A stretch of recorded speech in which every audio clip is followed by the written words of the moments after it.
Yusek, does the President feel compelled to personally and directly confront the allegations against him? What do you mean? Yung siya po mismo ang sasagot. Kaya nga. Ano bang dapat sagutin? Well, corruption allegations and the allegations of drug use. Sino po ba ang nagbibigay ng alegasyon tungkol sa korupsyon? Welcome po sa Opinion TV PH channel. Mga kababayan, sabay-sabay po natin panoorin ang balitang ito at sama-sama tayong mag-react sa comment section. Please support my channel. Like, share, and subscribe. I-share nyo ho itong video na to kung naniniwala ho kayo doon sa mga sinabi nitong si Senator Amy Marcos na adik ang kanyang kapatid doon sa napakalaking rally na isinagawa ng ating mga kababayang miyembro ng INC. Dito sa video na to, pagkakataon na ho nitong si Auntie Claire, ito ho ang pinakahihintay niya na masagot niya ng punto por punto yung mga tirada nitong si Senator Amy Marcos doon sa nakalipas na rally. Pero bago yan, isang like at isang subscribe. Masaya na ho tayo dyan at sa mga gusto sumali sa ating community, yung joint button nandyan lang ho sa baba. Ayun na nga mga kababayan, gusto ko ng tuldukan ito. Ang dami na ho kasi nagtatanong, ang dami nang nalilito. Ha? Ito lang ho ang channel ko. Wala na ho akong ibang channel. Yung Reaction TV PH, pre-nomote ko ho yun last year pero hindi ko ho pagmamay-ari yun. Hindi ko ho pagmamay-ari yun. Hindi ho ako yun. Sana ho malinaw na yan na hindi ho tayo yung mama na yun, okay?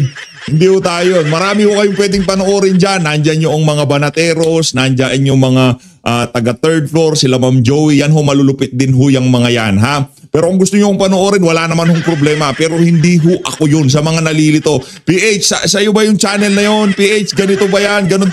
Hindi ho ako yun. Ito lang ho channel ko, okay? Ito lang ho, PH Update. Pag nakita nyo ho na ika nga ganito ka pogi, si PH Update na. Nalilito ho kasi yung delivery ginaya ko eh. Good afternoon, Yusek. Auntie Claire tayo. Last night, nag-issue po kayo ng statement denying yung accusations ni Senator Amy Marcos against the President and the First Family. Aside from issuing statements of denial, how does the First Family intend to respond, or does the First Family intend to hold the Senator accountable for her statements? Let's just wait and see. As of now, we do not have any... Ang accountability na ipapataw dito kay Senator Amy, sinabi na ho nitong si Auntie Claire kagabi, di ba? Ay, sino ba? Yung si Larry Gadon ang nagsabi, hindi tong si Auntie Claire, na kung saan yung daw yung bagman niya nitong si Senator Amy Marcos dun sa mga flood control project diyan sa Ilocos Norte kakanta na. Kaya ngayon inunahan na niya. Ito talagang si Larry Gadon, masyadong malikot ang pag-iisip no? Plan of making any legal action against her. So let's just wait. Ma'am, when and where will the President draw the line? Some political analysts are saying that the Senator's statements are a form of destabilization. Does Malacanang view it as such? And how does Malacanang intend to act on that? Ano to, taga-ANC to. Napanood ko yung interview nitong si Atty. Vic Rodriguez. Ngayon medyo naniniwala na tayo doon sa sinasabi nitong si dating Congressman Mike Defensor. Kasi kinwento din daw ho nitong si Master Sergeant Orly Gutesa na hindi lang daw ho mga politiko ang binibigyan nila ng kickback, pati mga nasa media. Let us check first all the facts and the statements that she made. Then it's up to the OJ, maybe ombudsman, if they will make any initiative to investigate this matter. Ang problema kasi dito, Auntie Claire, paano mo sasabihin na destabilization? Paano mo sasabihin fake news yung mga sinabi nitong si Senator Amy Marcos? Una sa lahat, para mapasinungalingan yung mga aligasyon nitong si Senator Amy, dapat magpa-hair follicle test yung amo mong adik. Base dito kay Senator Amy Marcos, hindi base sa atin yan. Yan inuulit lang natin, pinaparot lang natin yung narinig natin kay Senator Amy na di umano, ang kapatid niya ay adik. Next question mula po kay Jean Mangalus, PhilippineStar.com.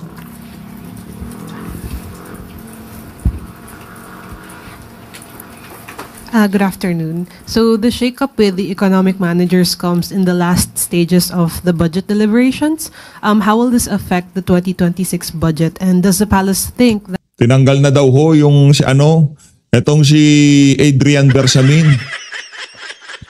At itong si Amena Pangandaman, anak ng Tokwa Yusek, kumukubra ng bilyon.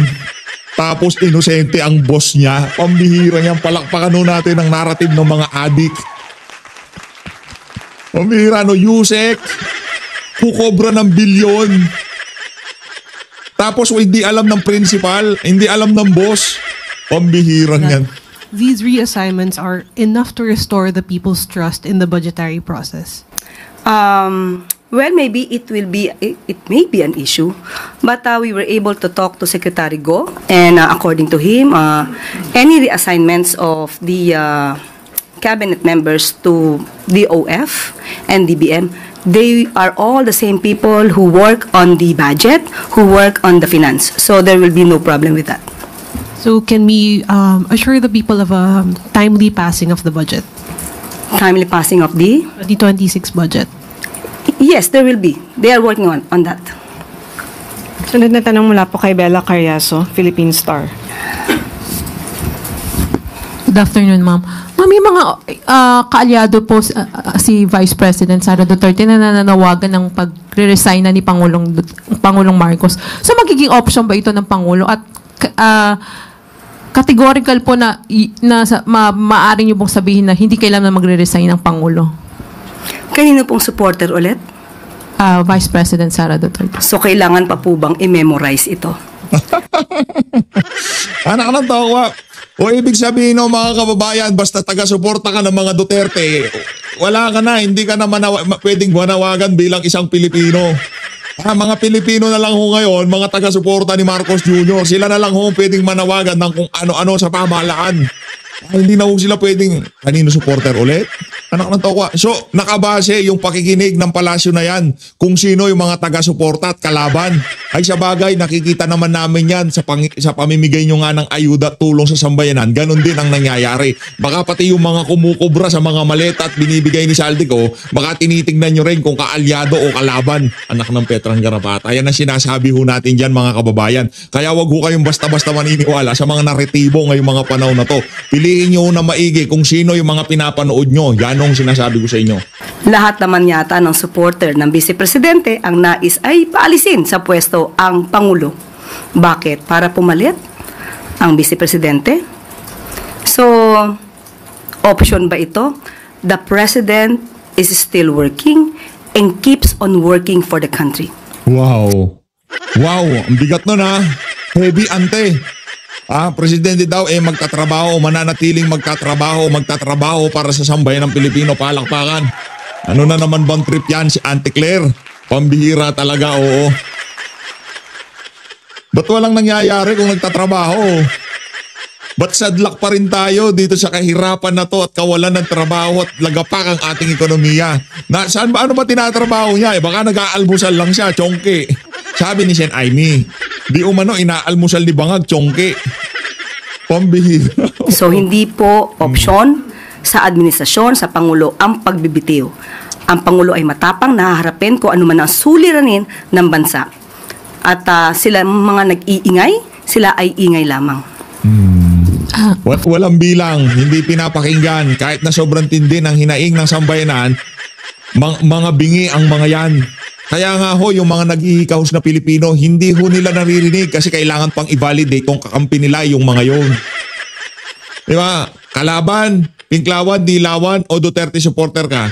Duterte supporter, o wala, hindi ka kasali dyan. Wala kang bilang, hindi ka pwedeng pakinggan. Ganon, anak ng tokwa, demokrasya tayo dito, madam. Sige, kung ayaw bumaba ng amo mo sa 3 taon, sigurado kailangan yung bumaba dyan. At sinisigurado ko, kahit na matrabaho yung si BP Sara, yung papalit kay BP Sara, anak ng tokwa, kung hindi tatrabahuhin lahat ng kabalbalan na nangyari dito sa administrasyon na to. Hindi ho tayo matutuwa. Follow up lang, ma'am. Mami, while si President Marcos po ang nagsimula nitong pag-investigate dito sa... Teka lang, Bella Carriazo. Matino naman utak mo. Di ka naman ganyan dati, ateng. Sinusubaybayan kita, ang gaganda mong magtanong. Mukha mo lang hindi. Pamihira. Opening salvo pa lang ng tanong mo, alam ko na eh. Corruption allegations. Hindi po nyo ba nakikita na nagbubumirang ito sa kanya at bandang huli siya pa yung talaga mapupuntiran Yan. itong Gusto ko yan, nagbubumirang. investigation na ito? Hindi po natin nakikita nagbubumerang ito. Pero ito ang nais ipakita ng mga propagandista, mga destabilizers para mailihis ang issue tungkol sa talagang nasasabing sangkot dito. Mga sangkot na nanais na makaligtas at makalusot. Dahil kapag nawala ang Pangulo sa kanyang pwesto, malamang muli magiging maligaya ang mga nasasabing sangkot dahil ang susunod na liderato, ipagpapatuloy kaya itong paninindigan ng Pangulo na sawatain at puksain ang korupsyon. Hindi. Diyan muna yung presidente mong adik base dito kay Senator Amy Marcos. Diyan muna yung presidente mong bangag. Diyan muna siya, huwag siyang umalis dyan. Anak ng toko, nagbubumirang. Excited na ako doon sa mga sasabihin nitong si Paul Estrada. Paul Estrada ba yun? Oo, yun. Basta yung mga, yung mga di umanong binugbog daw ng mga goons ng administrasyon. Di ba? Kasi sinabi nitong si yun eh, hindi ko nababanggitin yung NBI kasi hindi wala pong ebidensya doon. Kumbaga, hearsay yung sinabi nitong si dating Congressman Mike Defensor. Pero ang sigurado, binugbog ho pati asawa ng mga goons ng administrasyon nitong si Marcos Jr. Ngayon, tinakot itong si Master Sergeant Orly Gutesa at bumaliktad na siya. Meron na siyang pinirmahang salaysay, hindi lang inilabas dahil nasunog sila kay Zaldico. Tama, mali. Pointless na rin kasi pagka ilinabas nyo yung pagre-recant nitong si Gutesa, sa bagay, yung mga taga-military, kinausap nga pala nitong si Martin Romualdez, di ba? Dinagdagan from 300, ginawang 350 yung allowance, no? Tinawagan nga pala, di ba? Kasama pa niya si Zaldico doon, di ba? Oh, kaya ganun. Ayun na nga mga kababayan, base dito kay dating Congressman Mike Defensor, bumaliktad na ho itong si Master Sergeant Orly Gutesa. Pumirma na siya, binidyohan na siya, hindi lang ho ilinalabas dahil sunog na ho, ika nga, panisnaya ang galaw na yan ng ADIC administration, ika nga. Tulimante. One related question from Ivan Mayrina. Yusek, does the President feel compelled to personally and directly confront the allegations against him? What do you mean? Yung siya po mismo ang sasagot. Kayo ho. Ano bang dapat sagutin? Well, corruption allegations and the allegations of drug Nagulat siya.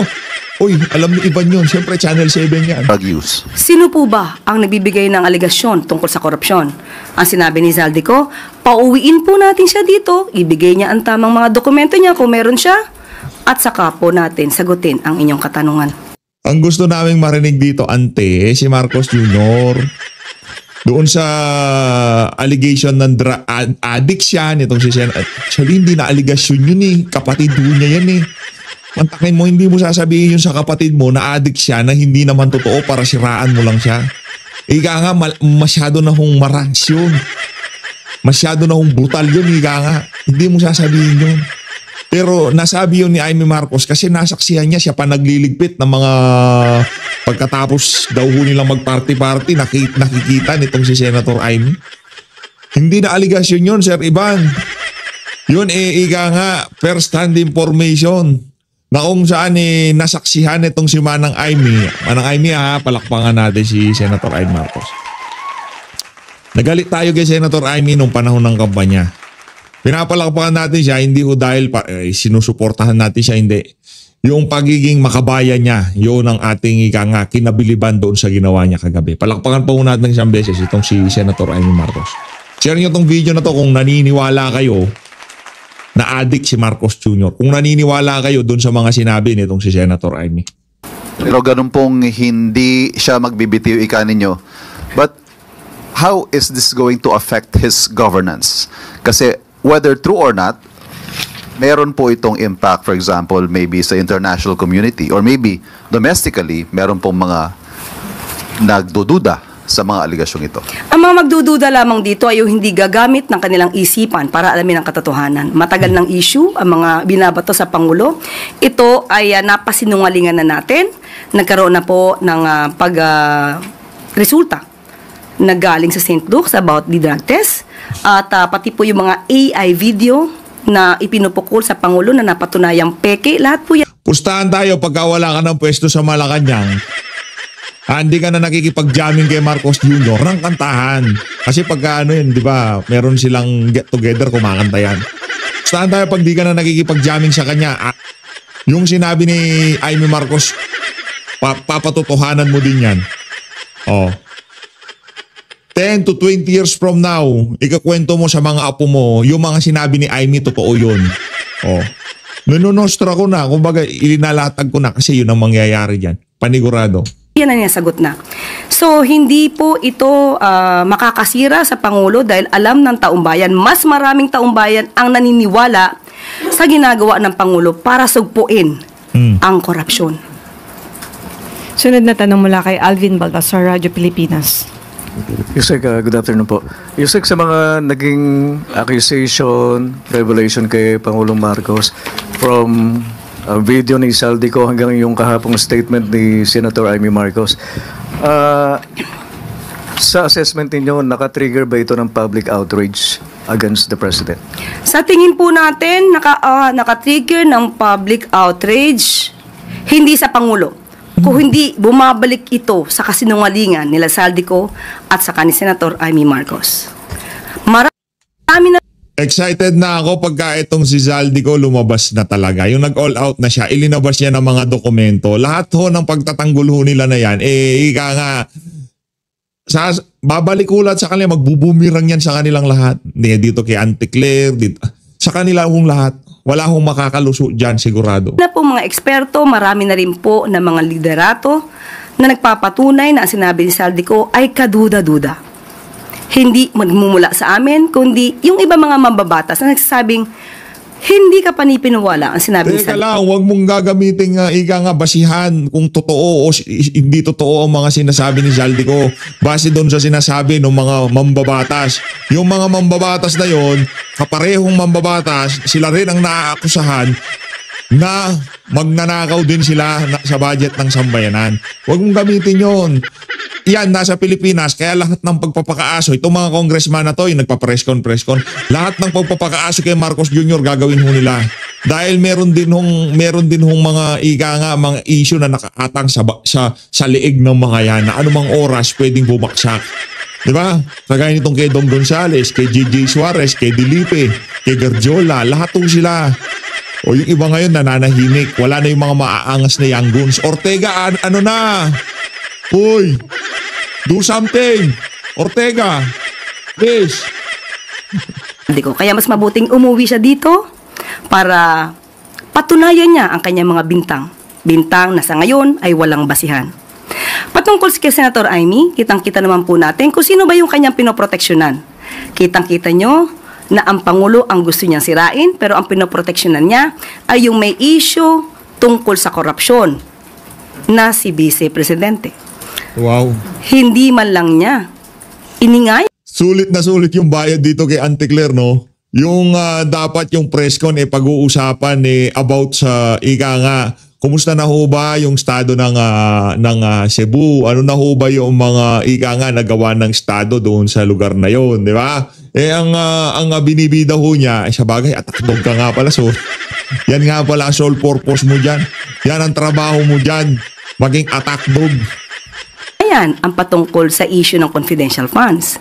Hindi rin niya iningayan ang pagpapadala sa dating Pangulong Duterte sa ICC. Ang ininga niya dito ay pabor pa mismo sa taong umaming siya ay murderer. Hindi man lang yata niya inisip ang kalagayan ng mga taong di umanong biktima ng EJK. So kita niyo naman kung saan siya patungo, kaya wala siyang gagawin kundi isang desperadong aksyon. Sirain ang Pangulo para proteksyonan ang kanyang mga kaalyado. Wow. Palakpakan natin si Auntie Claire. Napakaganda ng delivery. Delivery, i-rate ko yun, 10 out of 10, 10 out of 10. Ganon katindi yung delivery na yun itong si Auntie Claire. Pagka napanood yun, itong si Lisa Araneta Marcos, sigurado papalakpak yan. The best tong nakuha natin na tagapagsalita na to. Partida, hindi Yusek ho yan, hindi ho siya yung spokes talaga, pero trabaho niya pang spokes. Atakdog na atakdog, di ba, Ante? Na tanong mula kay Ann Soberano, Bombo Radyo. Keep it up. Yusek, good afternoon. Just a reaction lang from Palace. Ang House of Representatives kasi kahapon, yung mga House leaders sinabing solido po ang House of Representatives kay PBBM and fully support PBBM sa kabila po ng kaliwat ka ng ingay na ibinabato sa Presidente. Maraming salamat at dahil marami pa rin po naniniwala sa ating Pangulo. Dahil ang mga taong gumagamit ng kanilang isipan. Kasi nga, kaya fully support ng House of Representatives itong si Marcos Jr. kasi pare-parehas lang ho silang merong mga multo. Alam niyo ba mga kababayan kung magkakaroon ng parang magic dyan sa House of Representatives, lahat ng magnanakaw mamamatay. Wala akong matitira sa mga yan. Baka 1, 2, 3, mga ganun. Yung mga ilang mga party list mo, matitira ho siguro, pero karamihan sa mga yan mamamatay yan.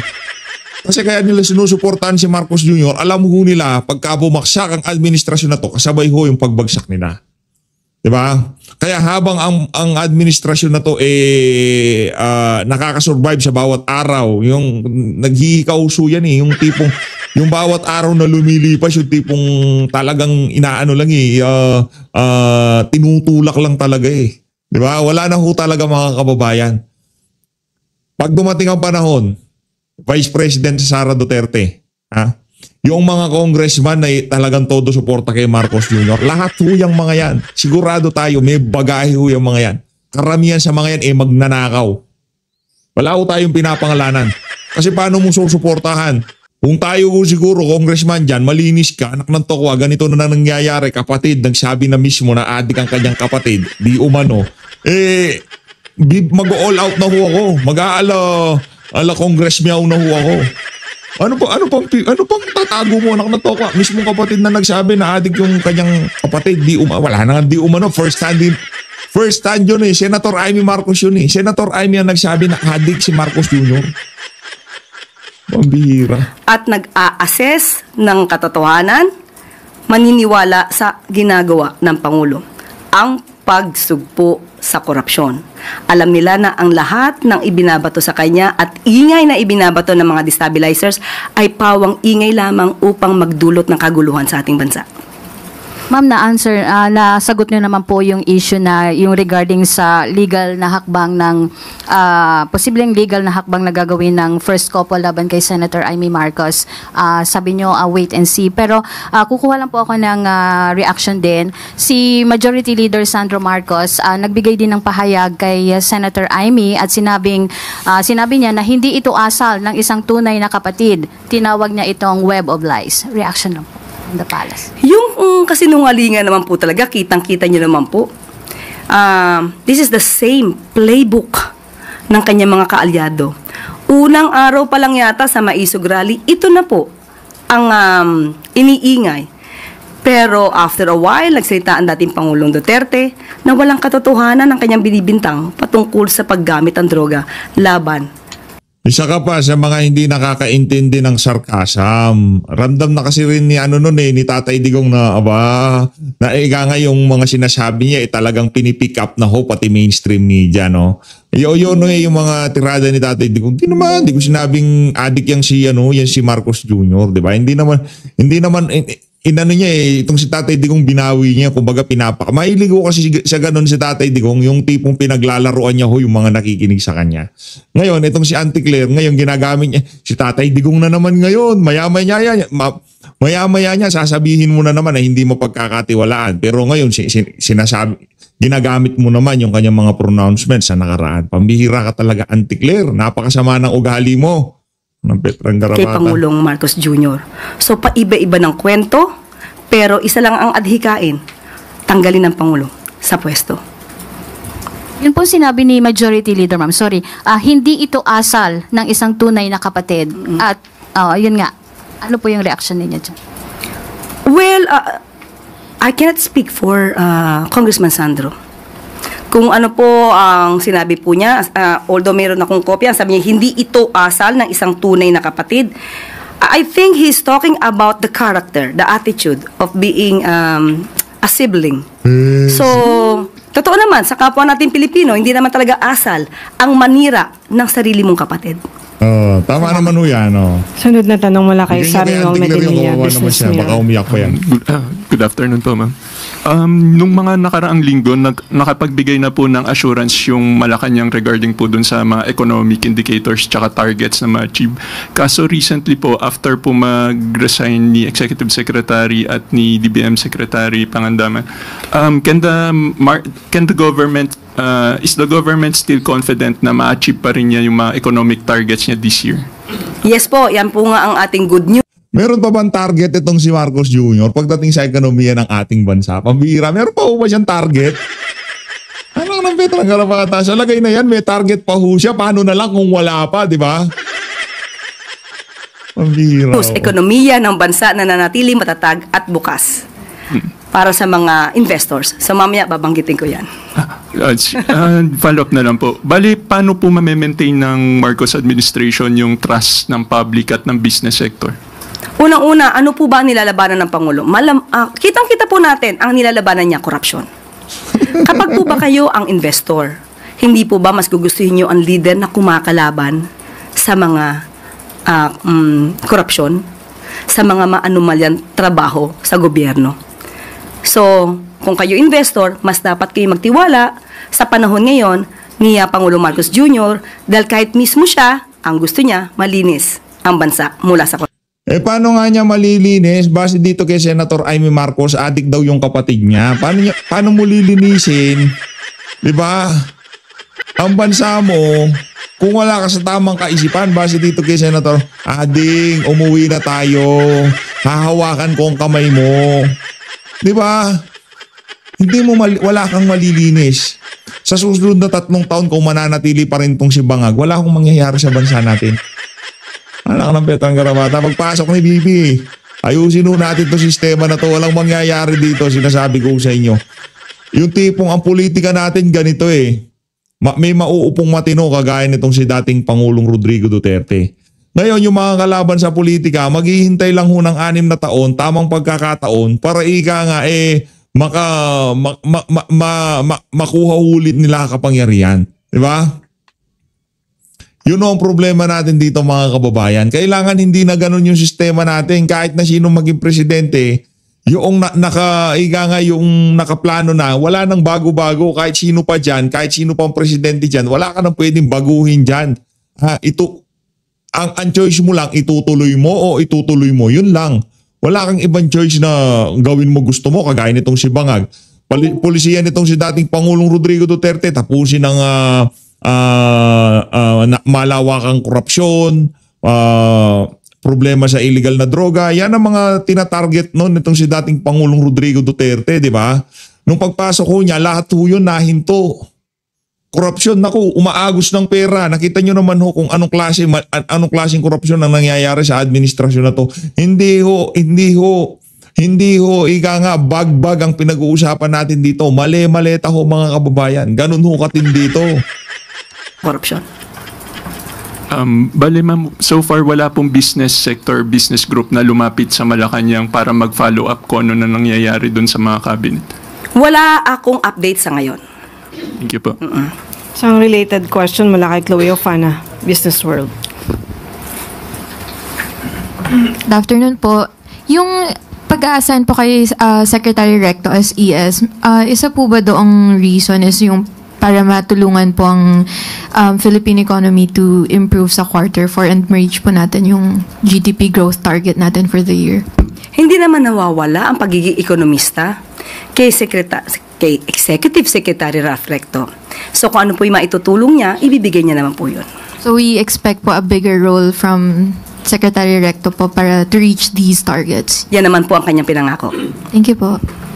Sunod na tanong mula kay TJ Mendoza, Net25. Good afternoon, Yusek. what do you think po, banat nga po ba o pagmamahal po ng isang nakakatandang kapatid yung ginawang statement po ni Senator Amy Marcos kagabi? And do you think she has a legal basis or batayan dun sa kanyang mga statement na even during the president's teenage years ay gumagamit na siya ng droga? Ouch! Parang may nabasa ako sa isang news na Mabigat ho yan, ha? Anak ng toka. ang ating Pangulo ay nag-donate ng kanyang kidney sa kanyang ama. Paano po kayo makakapag-donate ng kidney ang isang tao na hindi healthy? So, Ante, ang argumento na yan, madali lang yan. 3 months lang yan. Pahinga lang siya. Mag-relax lang siya tapos i-donate niya yung kidney niya. Ang tanong, ilan ba kidney ngayon ni Marcos Jr.? Duda ako na isa lang yan. banat o pagmamahal? Pagmamahal ba ang paninira sa sariling kapatid? Paninirang walang basihan. So alam naman natin, muli uulitin ko, mas pinoprotektahan niya ang mga taong may issue about corruption, mas pinoprotektahan niya ang mga taong umamin na murderer, kaysa sa kapatid niya na nagsasagawa lamang ng pagpapaimbestiga para mawala, masugpo ang corruption sa bansa. And a quick follow-up lang po, is it the right time to for PBBM to do a hair follicle test? Kasi kanina po may post po si Senator Amy Marcos, sabi niya kakasa siya dun sa DNA test, basta kakasa din sa hair follicle test ng si PBBM. Same station? Yes, Net 25. Yes. Ulitin natin. Ulit-ulitin natin, hindi po tayo magpapadala kung ano ang sinasabi ng mga maiingay. Matagal na po Hindi ganun yun. Hindi yung hindi kayo magpapadala o magpapadala kayo. Ang nagkukwento na dito yung trabaho na ng amo mo. 'Di ba? Dapat nga kahit na wala nang manawagan para lang mapakita na nasa tama siyang katinuan magpa-hair follicle test na siya sa lalong madaling panahon. Itong naresolba. Uulit-ulitin ko paulit-ulit. Ang Pangulo po ay malinis at ang Pangulo po ay hindi magpapadala sa anumang pag-uudyok. Pag-uudyok ng mga destabilizers, pag-uudyok ng mga obstructionists na walang gagawin kundi magbigay ng mga kondisyon, magbigay ng pag-uutos sa Pangulo kahit hindi na po ito naaayon sa kanyang pagtatrabaho. Sunod na tanong mula kay Cresilyn Catarong, SMNI. Good afternoon, Yusek. Sa tingin po, regarding po rin po sa allegations ni Senator Amy, sa tingin po ng Malacanang ay gaano kalaki yung epekto ng mga aligasyong ito sa kredibilidad at imahe ng administrasyon po sa international community? Muli, international community, alam natin sila ay nag-a-assess, nag-i-evaluate gamit ang tamang data, gamit ang tamang facts. So, ang maaari lang mabudol ng mga ito ay yung mga taong hindi nag-iisip o yung mga taong isa lang ang adhikain, gibain ang gobyerno ni Pangulong Marcos Jr. Yusek, another po, kamusta po yung suporta ng uniform personnel po sa administrasyon matapos yung itong mabigat na aligasyon po ni Senator Amy? Hindi mabigat ang aligasyon ni Senator Amy. Walang basihan. Yan, walang kwentong basihan. Walang kwenta. Yan, kwentong kutsero. So bakit magkakaroon ng pag-aalala ang mga miyembro ng AFP? Wala, hindi dapat seryosohin ang mga aligasyon ni Senator Amy. Isa lamang itong ingay. Ingay lang yan. Ingay lang. Naniniwala ako ingay lang yan. Sunod na tanong mula kay Tuesday New, DZBB. Hindi totoo, malinis si Marcos Jr. sa mga nagsasabing bangag siya, ingay lang yan. Di totoo yan. Guni-guni nyo lang yung napakaraming nagurgur dahil sa bagyo. Guni-guni lang ho natin yung nagkakandawalaan ng pera. Hindi. Nasa tamang kaisipan ho, Pangulo. Sa sobrang bait ho niya, yung mga yung mga undersecretary niya, yung mga secretary niya sa bawat ahensya, ika nga ginagamit ang pangalan niya. Kawawa naman siya. Ginagamit ang pangalan niya para mag-kickback sa mga flood control project. Ano naman to ka? Kawawa naman si PBBM. Hi, Yusek. Ano po ba ang plano ni Pangulong Marcos dito kay DepEd Secretary Sani Angara? Kasi at one point nabanggit din po ang pangalan ni Secretary Angara na di umano kasama doon sa mga nakinabang sa kickback sa flood control projects. Magsasubmit din po ba si Senator Angara ng resignation letter if ever tatanggapin ba ni Presidente? It's just a hypothetical question. Hindi po natin masasabi. Dahil kung ang paniwala naman po ni Secretary Angara ay siya'y malinis at walang dapat na ikabahala, hindi niya kailangan mag-submit ng resignation. Another one, ma'am. Mayroon na pong mga impormasyon na si DepEd Undersecretary Trig V. Olivar ay nakasama rin pong napangalanan dito sa flood control mess. Nag-submit na raw po ng courtesy resignation. Natanggap na po ba ito ng OP or OES? Sa ating pagkakaalam, tinawagan po mismo natin si Yusek Trigiv at siya po daw ay nagbigay ng kanyang resignation letter. Kahapon. Na po ito. Kahapon pa lamang. Si Bako yung mga yan, hindi ho nag-ano yan, hindi ho resignation letter yan. Sinibak ho talaga yan kasi talagang ika nga hindi ko alam kung ano nang gagawin ng mga yan. Kung meron na ba nagbigay ng instruction sa kanila na magtago na sila dahil ika nga wala na ho sa tarangkahan ng Malacanang tong issue na to. Nasa loob na, mga undersecretary na, mga sekretary na ng DPWH, mga undersecretary na ho dyan sa ng Department of Education. Trigiv Olivar ha. O sino pa? Itong yung anak nitong si Bersamin, itong si Adrian Bersamin, nasa loob na ho, executive secretary, anak ng executive secretary, kung tawagin ho yan lethal president, yang pwesto na yan ni dating executive secretary Lucas Bersamin. Ganon ho katindi yan mga kababayan. Ha? Kaya ito, ang mangyayari ho dito mga kababayan, talagang malamang sa malamang mayroon na nagpapayo dito sa mga individual na to. Punta na kayo kung nasa Sibunuan. So hindi pa po tinatanggap? Hindi po natin alam kung nabasa na po ng Pangulo pero pinadala na po kahapon. Okay, salamat po. One related question from Katrina Domingo. Last question na yan. Last question na yan. Ayoko na. Si Auntie Claire puro... Ma'am, you mentioned on Secretary Angara na kung ang paniniwala niya siya ay malinis, hindi niya kailangan mag-submit ng resignation. Following the same logic, applying it to former Executive Secretary Lucas Bersamin and former Budget Secretary Amina Pangandaman, bakit po magkaiba yung application ng logic or ng treatment doon sa tatlong sekretarya? Does it imply that the former ES and the former Budget Secretary may somehow have a sliver of doubt in terms of their integrity, unlike Secretary Angara? Ano siya, ma'am, ito, nakukyutan ako dito kay ma'am. Ma'am, ano to ang problema kasi dito, nakikijamming niya si Auntie Claire. Kaya hindi niya, ika nga yung isang prinsipyo, hindi niya pwedeng i-apply sa kabilang paksa. Yung prinsipyo dito sa isang tao na to, hindi applicable dito kay Bersamin. Yung kay Angara, hindi pwede kay Bersamin kasi nga nakikipag-jamming siya. Lagi silang nagkakantahan dyan sa Malacanang. Liwanagin natin. Liwanagin mo. Wala pong pagkakaiba. Ang dalawa po, si Executive Secretary Mamalat-malat ka pa. at si Secretary Mina ay voluntaryong nag-resign out of delikadesa at gusto nila kung magkakaroon man ng investigasyon ay malaya magkakaroon ng investigasyon. Ang Secretary Sani Angara, wala naman po siyang voluntaryong pag-resign. At ang sabi po natin, kahit po nag-resign si ES Lucas Bersamin at si Secretary Mina, nandun pa rin po ang tiwala ng Pangulo sa kanila. Even out of delicadeza? Secretary Sani Angara? I think that the question should be thrown at the Secretary Angara. Huling tanong mula kay Bettina Unite, Manila Bulletin. Ma'am, you earlier mentioned po that the government would provide protection to Saldico po if he comes home and testify po. Is this confirmed, and kung anong klaseng protection po yung ibibigay ng gobyerno po? Again, what is confirmed?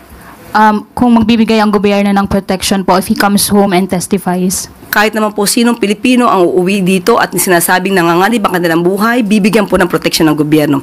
At pati po ang Office of the Ombudsman sa ating pagkakadinig ay sinabing po proteksyonan po siya. Anak ng tawa, puprotekta sa'yo yung mga tao na pinagbabantaan ka. Di ba? Ang problema dito, yung mga taong pinagbabantaan ka, yun ang puprotekta sa'yo. Di good luck na lang sa'yo, Saldico.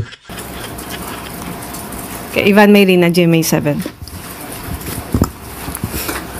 Yusek, have you spoken to the President since last night nung nag-deliver po ng speech niya si Senator Amy? Napapansin po kasi natin sa messaging ninyo ngayon, you're not holding your punches anymore. What do you mean I am not holding my punches anymore? Direkta nyo na pong kino-question ang mga aksyon ni Senator Amy, ang kanyang motibo. Ito ho ba ay may basbas ng Pangulo? Itong messaging ninyo, what you're saying to the public about Senator Amy Marcos? Ang mandato ko dito, hindi lamang maging tagapagsalita ng palasyo, kung hindi ang mandatong ibinigay sa akin ng Pangulo ay to counter fake news. So ang sinasabi po natin dito ay para malaman ng tao ano ba ang katotohanan. Kung hindi po tayo magsasalita, maliligaw ang kapwa natin Pilipino. Yes, nagkausap kami ng Pangulo. Pero kung anong pinag-usapan namin, hindi ko na po i-reveal sa inyo. Again, the question, ma'am. May basbas po ng Pangulo ang inyong messaging dito tungkol kay Senator Amy? Anong messaging po ba ang sinasabi? Madami na po ako sinabi. Yes, ma'am. Yeah, all of the things you said. Okay, muli, uulitin ko po, ang ating isa sa mandato ay to counter fake news. So lahat ng aking sinasabi dito at ito ay para ma-counter ang fake news, lahat po yan ay may basbas mula sa Pangulo. Maraming salamat, Yusek.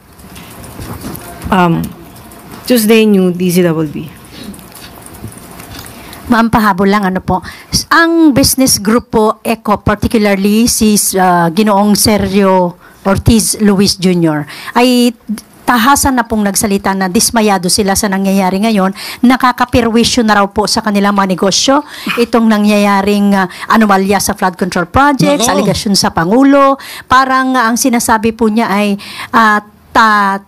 tapusin na yung ganitong mga kontrobersiya at ano raw po ang inaasahan nilang gagawin ng palasyo para itong mga ito ay hindi na makaabala sa takbo ng negosyo sa bansa.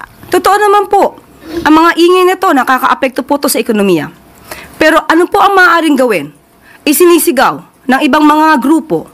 Dapat maging transparent. Dapat ipakita, isa publiko ang paghihiling ng ICI.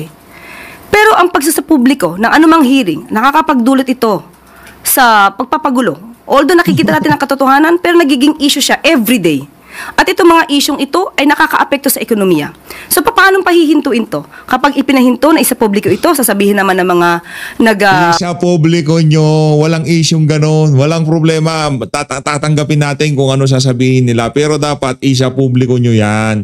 Dahil pera na sambay ng Pilipino yan. Anti-clear, kahit anong sabihin mo dyan, wala kayong lusot dyan. Kailangan nyong isa publiko, yaang pagdinig na yan. Sa bagay, kahit hindi nyo na isa publiko, walang mangyayari dyan. Ano lang ho yan, kabalbalan lang ho yung ano na yan, yung ICI na. Wala akong kwenta dyan. Walang mangyayari dyan. Yun yung sigurado dito. Nag-a-advocate ng freedom of expression and transparency and accountability ay tinaktakpan ng gobyerno ang paghihiring. Tinatakpan ng gobyerno ang mga dapat na isiwalat. So ang Pangulo, kung ano ang nararapat, gagawin niya. Hindi niya hahadlangan ang paghihiring, hindi niya hahadlangan ang managot, ang dapat na managot. At sana, maisip din ng mga kababayan natin, yung mga maiingay lamang, yung walang lehitimong adhikain, naaapektuhan po ang ekonomiya natin sa mga ingay ninyong walang kakwenta-kwenta. Yan, walang kakwenta-kwenta. Ivy Reyes, Bilyonaryo. Tandaan nyo ho yan yung ingay natin walang kakwenta-kwenta. Kahit na malugmok na ang Pilipinas, wala hong kakwenta-kwenta kung manawagan tayo ng kung ano pa man, okay? Wala hong kakwenta-kwenta. Yan ho ang galing ho yan dito kay Anti-Claire, okay? Malinaw. Hi, Yusek. Good afternoon, ma'am. The flood control mess. We know that Malacanang remains confident about the president's move to investigate the flood control investigations. But resigned Congressman Zaldico's statement already led to 3 resignations, and former Undersecretary Roberto Bernardo led to the ouster of Senate President, and House Speaker Martin Romualdez was replaced. So may we know if Malacanang and the president is still confident that his administration will finish strongly until 2028? Hindi ba mas dapat nating gustuhin kung yung sinasabing na-i-involve sa anomalyang to ay mawala sa posisyon? Mas gugustuhin natin na maging malaya ang pag-iimbestiga. So hindi ba mas gugustuhin to ng tao na dapat yung di umanong nasasangkot magbigay daan sa malayang pag-iimbestiga? Yun ang dapat nating naisin. So, paano makaka-apekto to sa stability ng government na pinamumunuan ng ating Pangulo? Salamat, MBC. Balik sa iyo, Yusek Claire. Maraming salamat. Ekonomiya ng bansa na nanatiling matatag at bukas para sa mamumuhunan. Sa ilalim ng pamumuno ni Pangulong Ferdinand R. Marcos Jr., nananatiling matatag ang ekonomiya ng Pilipinas na may matibay na pundasyon at bukas sa pagkakataon para sa mga mamumuhunan.